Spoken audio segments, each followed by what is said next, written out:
ہم دیکھتے ہیں اپنے اطراف میں کہ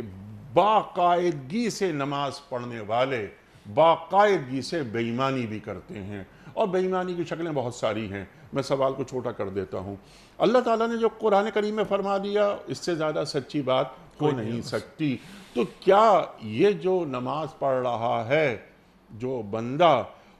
اس کی تفہیم میں کوئی کمی ہے؟ وہ سمجھ نہیں سکا کہ یہ نماز میں کس کی پڑھ رہا ہوں، نماز مجھ سے چاہتی کیا ہے، وغیرہ وغیرہ؟ ارشاد فرمائیے۔ جی، پہلی بات تو آپ نے خود ماشاءاللہ اس کی وضاحت فرما دی کہ انا جو تاکید کے لیے آتا ہے، ایمفیسس کے لیے آتا ہے، انا کا لفظ استعمال فرما کر اللہ تعالیٰ یہ جملہ ارشاد فرما رہا ہے کہ ان الصلاۃ تنہا، بے شک نماز بے حیائی اور بری باتوں سے روکتی ہے۔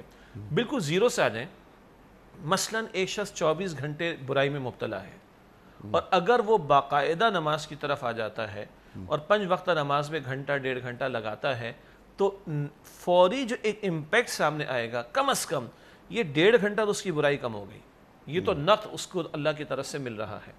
اب اس بندے کو یہ سمجھنا ضروری ہے کہ ایک نماز مصلی پر جو میں ادا کر رہا ہوں، جس رب کے لیے مصلی کے بعد بھی وہ اللہ میرا معبود ہے،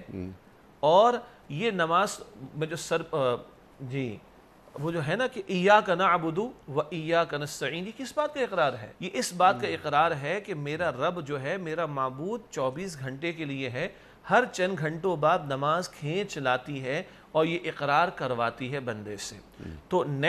زیرو سے اگر اسٹارٹ کریں تو اگر ایک بندہ بے نمازی تھا اور نماز کی طرف آ جائے تو کم از کم گھنٹہ 1.5 گھنٹہ تو اس کی برائی کم ہوگی، یہ تو اللہ فوراً اس کو ایک بونس عطا کرتا ہے۔